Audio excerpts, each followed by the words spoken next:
No episódio de hoje do Avericult Podcast, temos o prazer de conversar com um escritor averense que decidiu atravessar fronteiras, não apenas geográficas, mas também emocionais e culturais.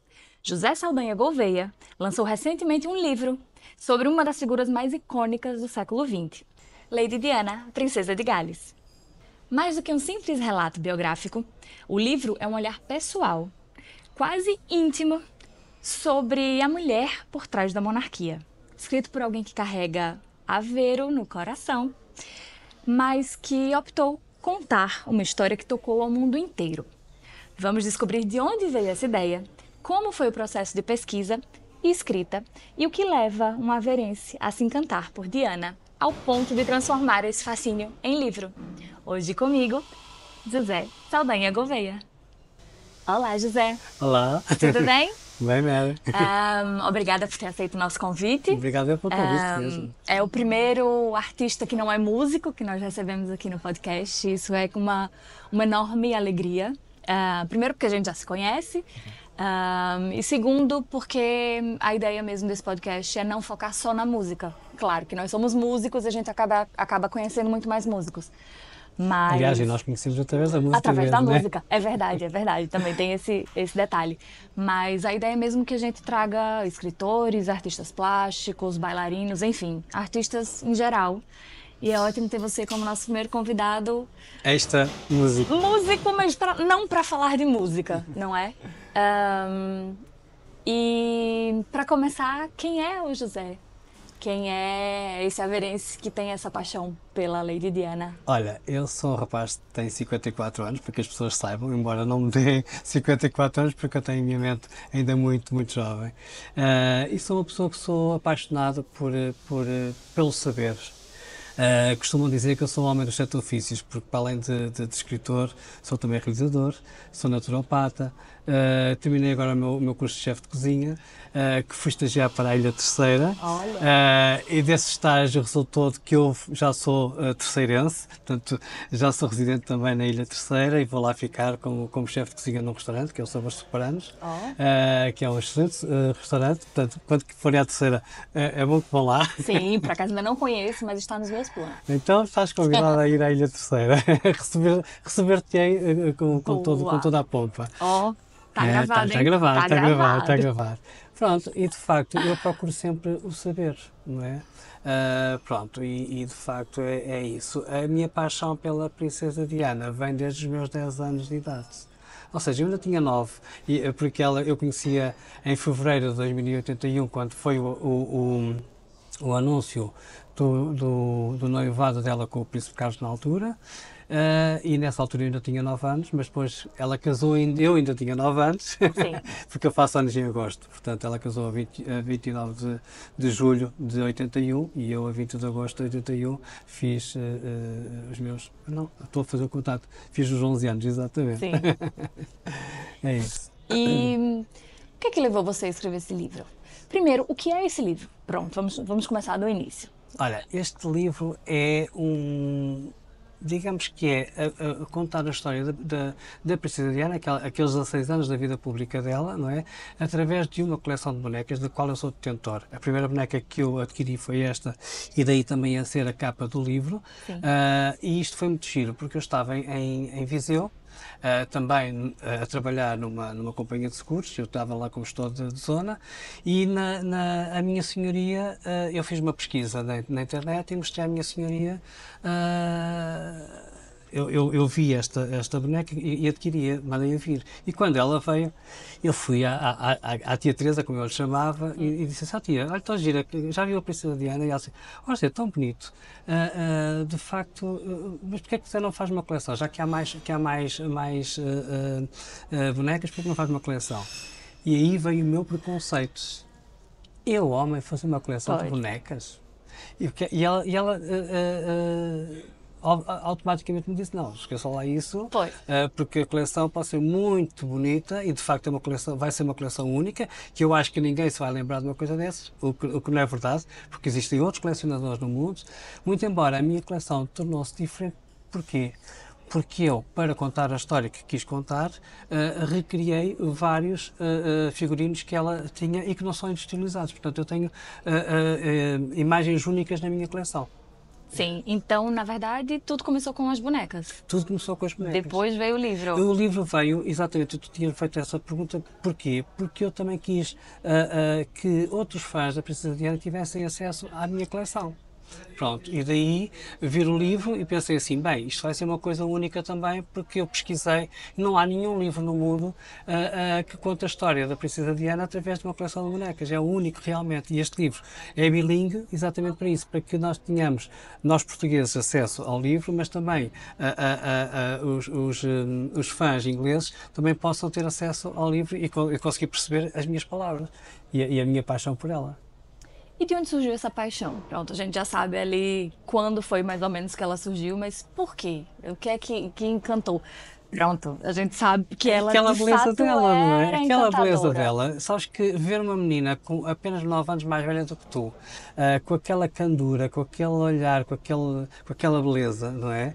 Aquilo ali mexeu logo comigo. E é engraçado, eu sempre fui um apaixonado por príncipes, princesas, reis, rainhas, tudo. Não sei, eu noto a vida deve ter sido muito aristocrata. E então, depois, com o andar da carruagem, digamos assim, eu fiquei encantado com aquele vestido de noiva que ela teve no dia do casamento. Para mim foi um casamento de sonho, não é? Um casamento de conto de fadas, e para um miúdo de 10 anos realmente Pois. era, não é? E aquilo ficou-me sempre na rotina. Automaticamente, com o meu crescimento e com a vida a passar, ela tornou-se um ícone não só da moda, mas também de coisas sociais. Sim. Não é? Isso para mim, a filantropia dela mexeu muito comigo. O caso, por exemplo, não posso esquecer nunca, dos doentes com SIDA, não é? Que na época toda a gente tinha muito medo de lhes Sim. tocar, que não sei o que, era um estigma muito grande. E ela foi automaticamente a primeira pessoa a tocar, a pública, não é? Com a amplitude que ela tinha mediática, a tocar num doente com SIDA. E aí desmistificou toda a situação. E aí nós devemos muito a esta senhora. Ela é muito criticada, claro que é, porque não é consensual, não é? Mas o que é certo é que nós devemos muito a esta senhora. E uma das coisas que lhe devemos é exatamente isso. Não é? Das doentes com SIDA começarem a ser tratados de uma outra maneira, também das Minas de Armadilhas, aquela campanha que ela fez quase no final da vida dela, que também conseguiu que muitos países banissem as minas antipessoais, não é? E isso para mim são coisas muito importantes. Você falou que sempre gostou muito, né, dessa temática, vamos dizer assim. Eu lembro que quando eu era criança, acho que era ali no início da adolescência, a minha avó, tudo que a gente fazia, principalmente quando estava à mesa, pronto, né, nós tínhamos uma família que não era uma família muito grande, mas também não era uma família pequena. E nós sempre frequentamos muito a casa da minha avó, sempre, assim. Todos os dias a gente almoçava junto, os primos, né? Nós éramos 5 primos. Era. E tudo, qualquer coisa que a gente fizesse errado, né? Principalmente eu, que era a neta mais velha. Eu também. Pois. Eu sei o que é que estás a falar. Pois. Era Tínhamos o sempre exemplo, assim. não é? Não, sempre. Tudo que fazia qualquer coisa errada, a minha avó dizia: olha, imagina quando você estiver jantando com o príncipe William. A vida inteira, isso, inteira. Era muito engraçado. Isso ela falou a vida inteira. Claro, em tom de brincadeira, porque pronto, era mesmo uma brincadeira. A gente nunca achou que ia, nem ela nunca achou que ia. Nunca se sabe, mas, né? Mas eu de fato sempre tive uma ligação muito forte com a Inglaterra. Sempre, sim. Foi o primeiro país fora do Brasil que eu conheci, né? Obviamente eu sou brasileira. Não se nota nada. Não, ok. Mas foi o primeiro país que eu conheci fora do Brasil.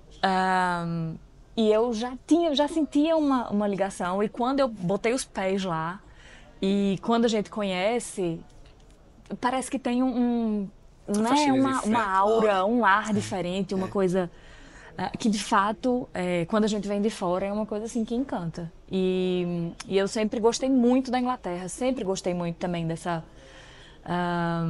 desse mundo, né? Assim, a gente que fora da monarquia, eu acho que isso de fato encanta e tem essa, não é? Tem uma coisa que parece que encanta mesmo a gente. E por acaso, quando eu estive na Inglaterra, ela já tinha falecido. Eu tive em 99, era recente, né, ali mais ou menos. E uma das coisas que me marcou nessa viagem também é que nós fomos Inglaterra, Itália e França. Eu vim fazer intercâmbio de férias, né? Eu tinha 14 e fiz 15 anos, né? 14 para 15 anos ali. E uma das coisas que mais me marcou nessa viagem foi que a gente em Paris passamos pelo túnel onde ela morreu, de autocarro, e foi uma das coisas que o guia da viagem disse. Isso eu nunca esqueci. O hotel que ela ficou por último, o lugar mesmo no túnel onde o carro bateu, onde... Engraçado, como ela tinha mesmo esse poder, essa coisa, Não, né, e há das uma coisa pessoas. engraçada, se tu perguntares às pessoas da época, que viveram a época, o que é que estavam a fazer naquele dia, toda a gente se lembra. Pois. Quando recebeu a notícia da morte delas, a gente se lembra o que é que estava a fazer. Pois. E em que sítio é que estava, é giríssimo, não é? E curiosamente, estavas a falar da Inglaterra, eu fui à Inglaterra em 2000, antes da pandemia, em janeiro, vê lá. E depois voltei 2 anos depois, quando ela fez 25 anos de morte. Sim. E a primeira vez que eu fui à Inglaterra, parecia que eu já lá tinha estado.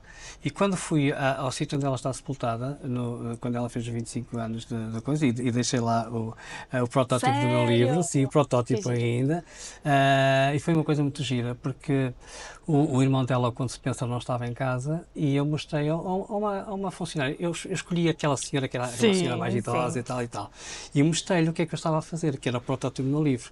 A senhora ficou tão encantada, começou a chamar os colegas de todo lado, bem, e abriram as portas daquela casa que não tens noção. Fui logo chamado para o escritório, foi fabuloso mesmo, e de facto foi assim uma vivência muito grande.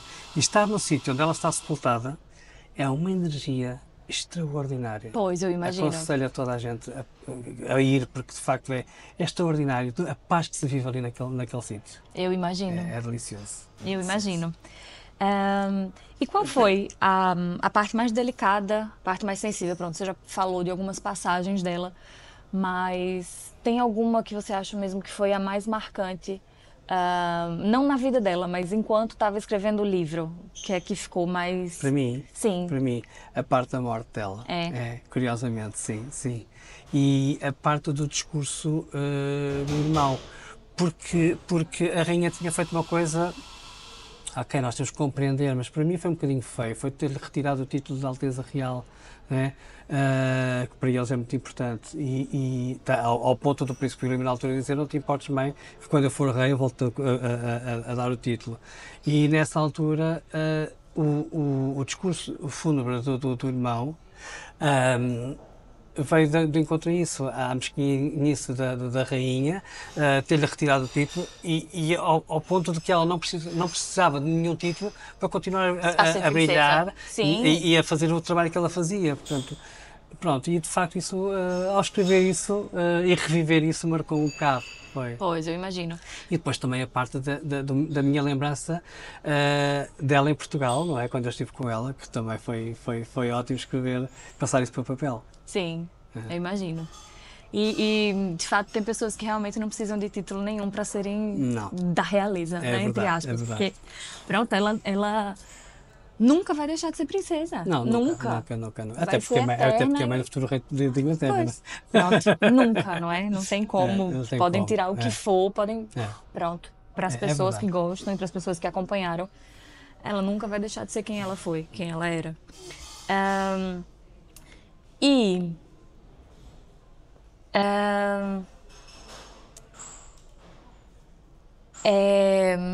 Nós já falamos que esse livro faz parte de uma coleção. Sim. Pronto. Sim. Quando você fala em coleção, é a coleção de bonecas ou ele é uma coleção e tem outros livros? Pronto. Neste momento ainda não tenho outros livros. Mas a ideia é ter outros livros. A ideia é vir a ter mais outros livros. Até porque há uma outra coleção que ainda não está, a coleção de bonecas que ainda não está concluída, que são os 79 vestidos que ela leiloou um mês antes de falecer, na Christie's. Sempre sobre A Princesa Diana. Sempre sou a Princesa Diana. Boa, boa. Então eu quero fazer também esse livro, sobre apenas essa coleção dos 79 livros.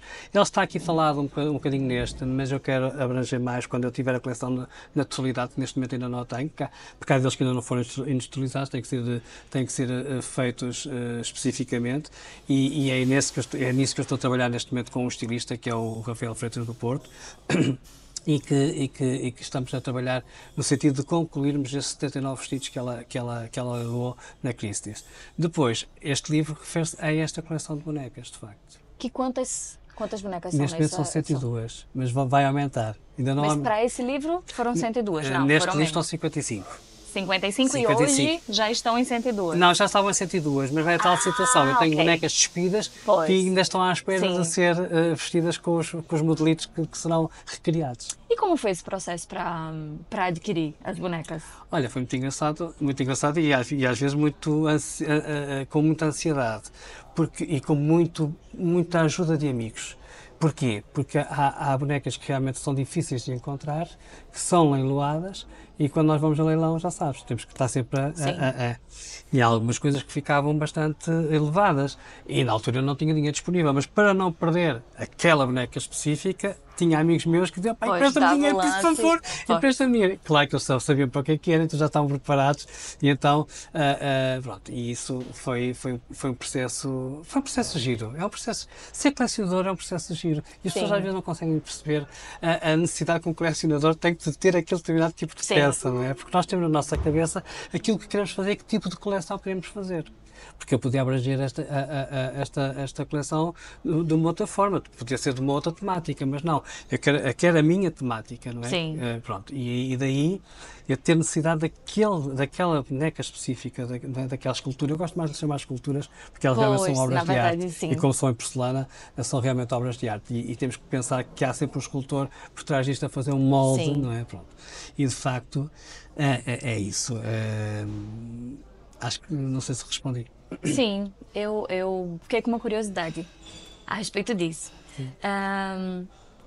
Às vezes, quando a gente adquire produtos em leilões, nem sempre eles estão em boas condições.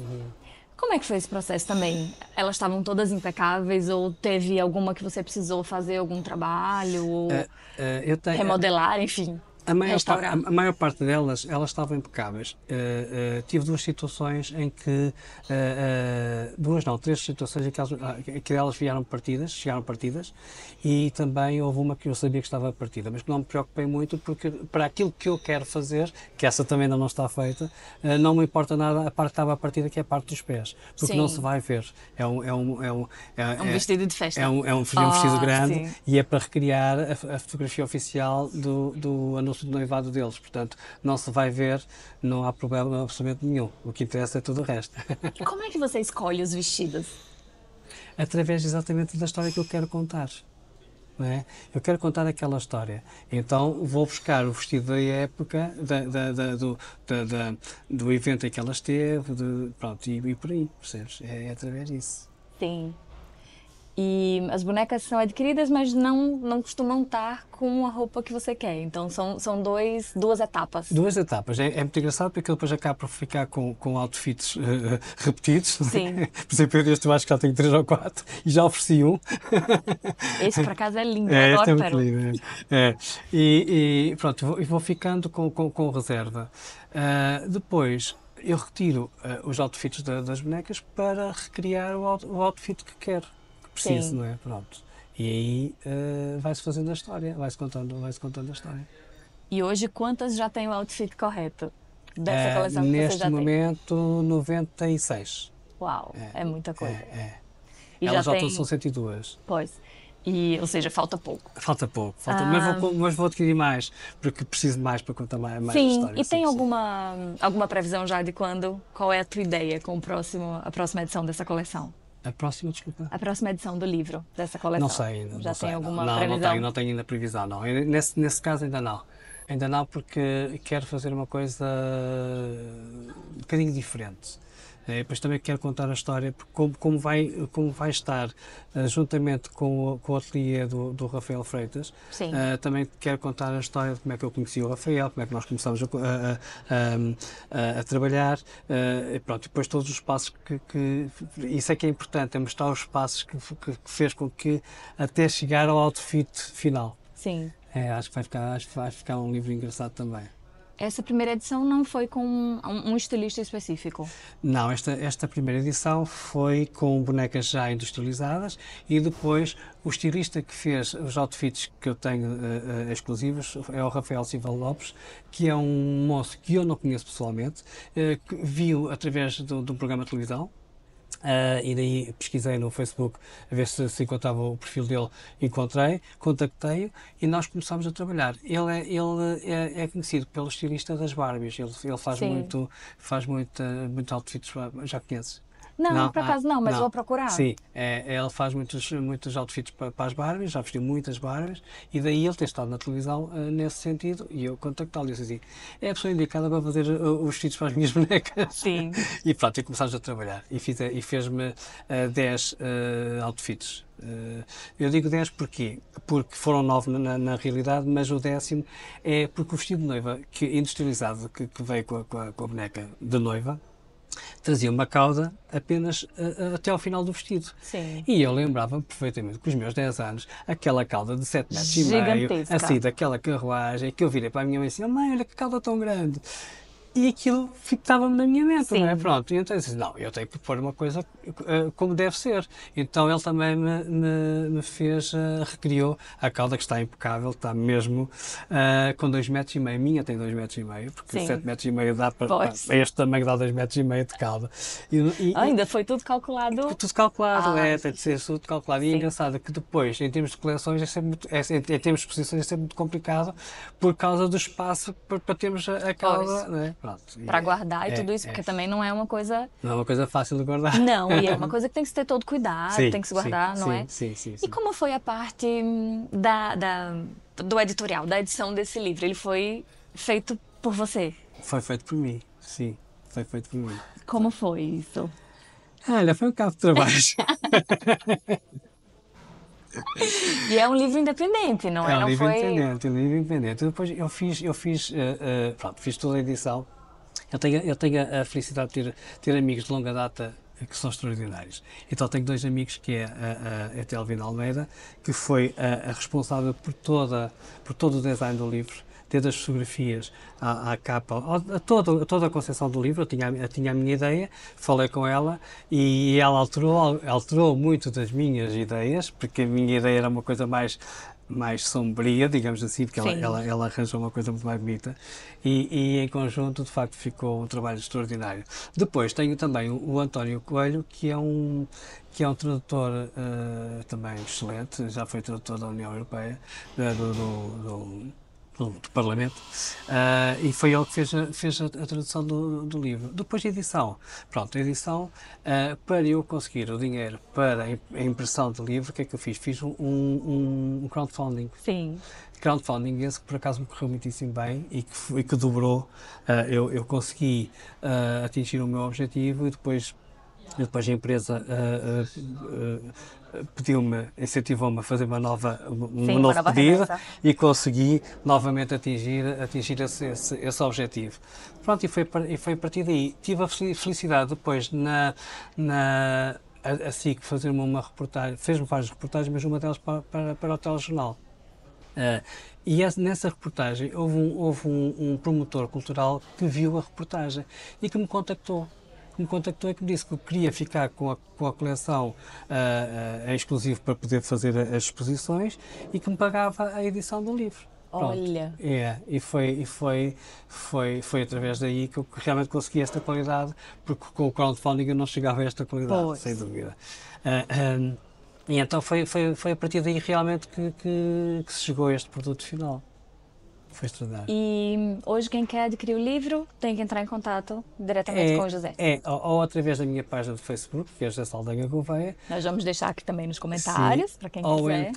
Ou então através das exposições. Quando vão ver as exposições, também há sempre uma apresentação do livro e também podem adquirir lá na exposição.